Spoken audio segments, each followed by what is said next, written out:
Hello and welcome. My name is Alan, and we are back with more Greek mythology. Today we are starting the brief myths arranged alphabetically. These are short little stories about other characters in Greek mythology that the author has written about. Let's go ahead and just jump into these. Amalthea. According to one story, she was a goat on whose milk the infant Zeus was fed. According to another, she was a nymph who owned the goat. She was said to have a horn which was always full of whatever food or drink anyone wanted. The horn of plenty, in Latin, the cornucopiae, also known as the cornucopia in Latin mythology. But the Latins said the cornucopia was the horn of Achilles, which Hercules broke off when he conquered that river god who had taken the form of a bull to fight him. It is always magically full of fruits and flowers. The Amazons. Aeschylus calls them the warring Amazons, men haters. They were the nation of women, all warriors. They were supposed to live around the Caucasus, and their chief city was Themyscira. Curiously enough, they inspired artists to make statues and pictures of them far more than poets to write of them. Familiar though they are to us in the few stories about them, they invaded Lycia and were repulsed by Bellerophon. They invaded Phrygia when Priam was young, and Attica when Theseus was king. He had carried off the queen, and they tried to rescue her, but Theseus defeated them. In the Trojan War, they fought the Greeks under the queen Penthesilea, according to a story not in the Iliad, but told by Pausanias. He says that she was killed by Achilles, who mourned for her as she lay dead, so young and beautiful. Amymone. She was one of the Danaids. Her father sent her to draw water, and a satyr saw her and pursued her. Poseidon heard her cry for help, loved her, and saved her from the satyr. With his trident he made in her honor the spring which bears her name.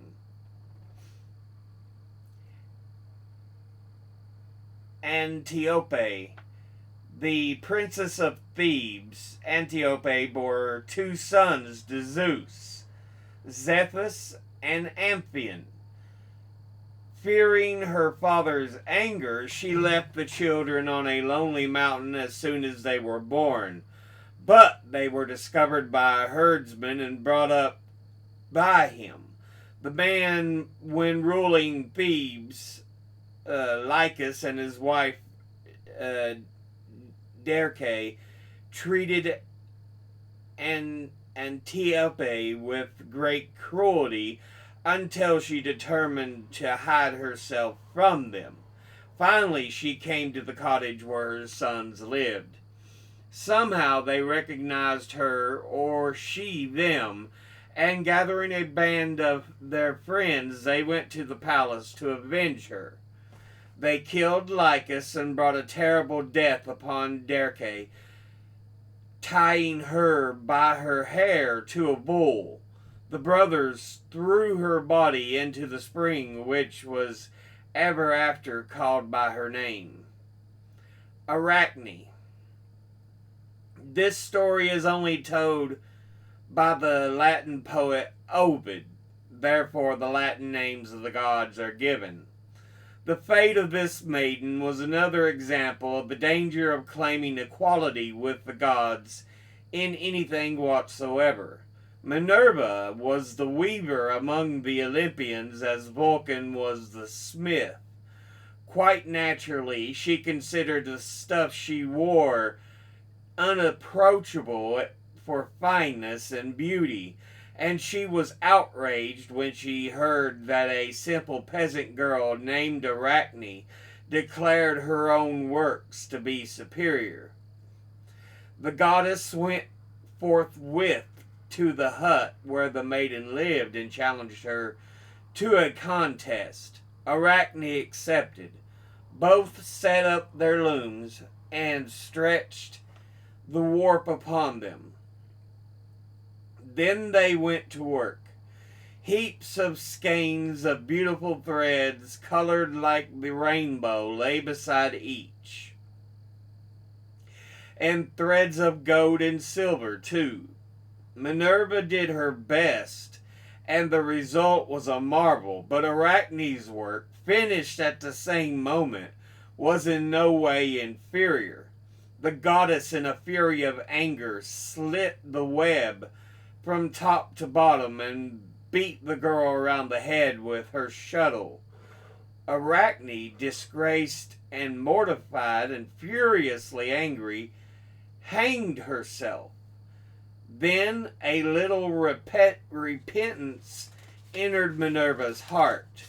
She lifted the body from the noose and sprinkled it with a magic liquid. Arachne was changed into a spider, and her skill in weaving was left to her. Arion. He seems to have been a real person, a poet who lived about 700 BC, but none of his poems have come down to us, and all that is actually known of him is the story of his escape from death, which is quite like a mythological story. He had gone from Corinth to Sicily to take part in a music contest. He was a master of the lyre, and he won the prize. On the voyage home, the sailors coveted the prize and planned to kill him. Apollo told him in a dream of his danger and how to save his life. When the sailors attacked him, he begged them as a last favor to let him play and sing before he died. At the end of the song, he flung himself into the sea, where the dolphins, who had been drawn to the ship by the enchanting music, bore him up as he sank and carried him to land. Aristaeus. He was a keeper of bees, the son of Apollo and a water nymph, Cyrene. When his bees all died from some unknown cause, he went for help to his mother. She told him that Proteus, the wise old god of the sea, could show him how to prevent another such disaster, but that he would do so only if compelled. Aristaeus must seize him and chain him, a very difficult task, as Menelaus on his way home from Troy found. Proteus had the power to change himself into any number of different forms. However, if his captor was resolute enough to hold him fast through all the changes, he would finally give in and answer what he asked. Aristaeus followed directions. He went to the favorite haunt of Proteus, the island of Pharos, or some say Carpathos. There he seized Proteus and did not let him go, in spite of the terrible forms he assumed, until the god was discouraged and returned to his own shape. Then he told Aristaeus to sacrifice to the gods and leave the carcasses of the animals in the place of sacrifice. 9 days later, he must go back and examine the bodies. Again, Aristeus did as he was bid, and on the 9th day he found a marvel, a great swarm of bees in one of the carcasses. He never again was troubled by any blight or disease among them. The story of these two is alluded to in the Iliad. Now, from her couch where she lay beside high-born Tithonus, the goddess, Dawn, rosy-fingered, arose to bring to light to the gods and to mortals. This Tithonus, the husband of Aurora, the goddess of the dawn, was the father of her son, the dark-skinned Prince Memnon of Ethiopia, who was killed at Troy fighting for the Trojans. Tithonus himself had a strange fate. Aurora asked Zeus to make him immortal, and he agreed, but she had not thought to ask also that he should remain young. So it came to pass that he grew old, but could not die. Helpless at last, unable to move hand or foot, he prayed for death, but there was no release for him. He must live on forever, with old age forever pressing upon him more and more. At last, in pity, the goddess laid him in a room and left him, shutting the door. There he babbled endlessly, words with no meaning. His mind had gone and his strength of body. He was only the dry husk of a man. There is a story, too, that he shrank and shrank in size, until at last Aurora, with a feeling for the natural fitness of things, turned him into the skinny and noisy grasshopper.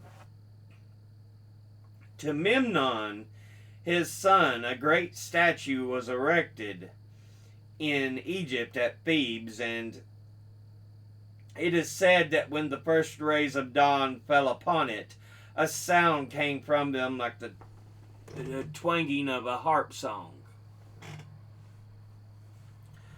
Biton and Cleobus were the sons of Calliope, a priestess of Hera. She longed to see the most beautiful statue of the goddess Argos, made by the great sculptor Polyclitus the Elder, who is said to be as great as his younger contemporary Phidias. Argos was too far away for her to walk there, and they had no horses or oxen to draw her, but her two sons determined that she should have her wish.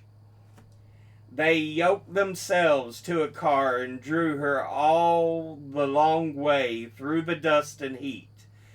Everyone admired their filial piety when they arrived, and the proud and happy mother, standing before the statue, prayed that Hera would reward them by giving them the best gift in her power. As she finished her prayer, the two lads sank to the ground. They were smiling, and they looked as if they were peacefully asleep, but they were dead. Callisto. She was the daughter of Lycaon, the king of Arcadia, who had been changed into a wolf because of his wickedness. He had set human flesh on the table for Zeus when the god was his guest. His punishment was deserved, but his daughter suffered as terribly as he, and she was innocent of all wrong. Zeus saw her hunting in the train of Artemis and fell in love with her. Hera, furiously angry, turned the maiden into a bear after her son was born. When the boy was grown and out hunting, the goddess brought Callisto before him, intending to have him shoot his mother, in ignorance, of course. But Zeus snatched the bear away and placed her among the stars, where she is called the Great Bear. Later, her son, Arcas, was placed beside her and called the Lesser Bear. Hera, enraged at this honor on her rival, persuaded the god of the sea to forbid the bears to descend into the ocean like the other stars. They alone of the constellations never set below the horizon. Chiron. He was one of the centaurs, but unlike the others, who were violent, fierce creatures, he was known everywhere for his goodness and wisdom. So much so that the young sons of heroes were entrusted to him to train and teach. Achilles was his pupil, and Asclepius was the great physician. The famous hunter Actaeon, too, and many another. He alone among the centaurs was immortal, and yet in the end he died and went to the lower world. Indirectly and unintentionally, Hercules was the cause of his dying. He had stopped in to see a centaur who was a friend of his, Pholus, and being very thirsty, he persuaded him to open a jar of wine, which was the common property of all centaurs. The aroma of the wonderful liquor informed the others that what had happened, and they rushed down to take vengeance on the offender. But Hercules was more than a match for them all. He fought off, but in the fight he accidentally wounded Chiron, who had taken no part in the attack. The wound proved to be incurable, and finally Zeus permitted Chiron to die rather than live forever in pain. Claudia. Her story is unique, for instead of a god in love with an unwilling maiden, a maiden is in love with an unwilling god. Claudia was the sun god, or loved the sun god, and he found nothing to love in her. She pined away, sitting on the ground out of doors, where she could watch him, turning her face and following him with her eyes as she journeyed over the sky. So gazing, she was changed into a flower, the sunflower, which ever turns toward the sun. Dryope. Her story, like a number of others, shows how strongly the ancient Greeks disapproved of destroying or injuring a tree. With her sister Iole, she went one day to the pool, intending to make garlands for the nymphs. She was carrying her little son, and seeing near the water a lotus tree full of bright blossoms, she plucked some of them to please the baby. To her horror, she saw drops of blood flowing from the stem. The tree was really the nymph Lotus, who, fleeing from a pursuer, had taken refuge in this form. When Dryope terrified at the ominous sight, tried to hurry away, her feet would not move. They seemed rooted to the ground. Iole, watching her helplessly, saw bark begin to grow upward, covering her body. It had reached her face when her husband came to the spot with her father. Iole cried out what had happened, and the two, rushing to the tree, embraced the still warm trunk and watered it with their tears. Dryope had time only to declare that she had done no wrong intentionally and to beg them to bring the child often to the tree to play in its shade, and some day to tell him her story so that he would think when he saw the spot, here in this tree trunk my mother is hidden. Tell him too, she said, never to pluck flowers and to think every bush may be a goddess in disguise. Then she could speak no more. The bark closed over her face. She was gone forever. Epiminid, Epi, Epimenides, the figure of mythology, only because of the story of his long sleep. He lived around 600 BC, and it is said that as a boy, when looking for a lost sheep, to have been overcome by slumber, which lasted for 57 years.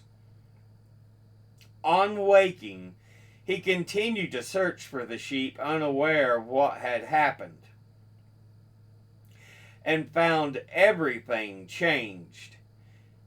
He was sent by the oracle at Delphi to purify Athens of a plague. When the grateful Athenians would have given him a large sum of money, he refused and asked only that there should be friendship between Athens and his own home, Knossos, in Crete. Erichthonius. He is the same as Erechtheus. Homer knew only one man of that name. Plato speaks of two. He was the son of Hephaestus, reared by Athena, half man, half serpent. Athena gave a chest in which she had put the infant to the three daughters of Cecrops, forbidding them to open it. They did open it, however, and saw in it the serpent-like creature. Athena drove them mad as a punishment, and they killed themselves, jumping from the Acropolis. When Erichthonius grew up, he became the king of Athens. His grandson was called by his name, and as the father of the second Cecrops, Procris, Creusa, and Orythia. So yeah, we'll go ahead and end this episode here. We should have one more episode that talks about the small myths, but yeah.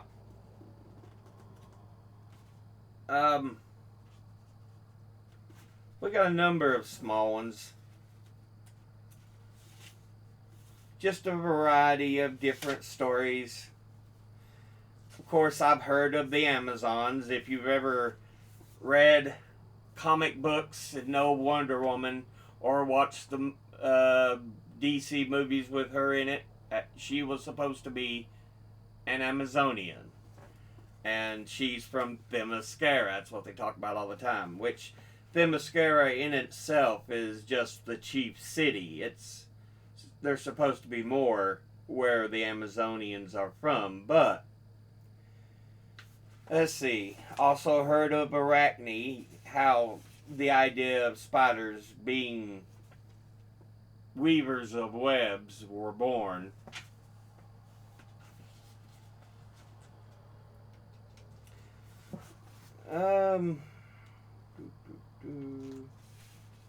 What else?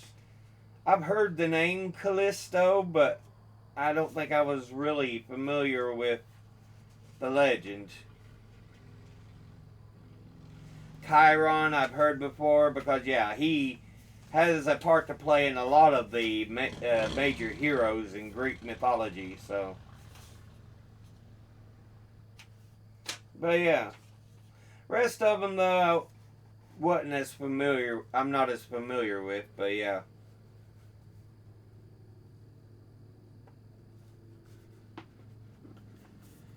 So, we are closing in on the end of the book. Next episode should be the last of the Greek stuff at the end of the book. They also do talk a little bit about Norse mythology, which I'll go ahead and read that as well. Just as a reminder of the, oh goodness, Prose Edda series I read. It's not as in-depth as the Prose Edda, but yeah. And remember, often Norse mythology is connected with the city of Troy, which the city of Troy, the Trojan War, is a huge connecting point between Greek and Norse mythology. So, yeah. But that will be it for this episode. As always, educate thyself. Think, read, study, learn. Someone tells you something you have trouble believing, ask them to cite their sources. Thank you all for watching. I'll see you all in the next one. Until then, later.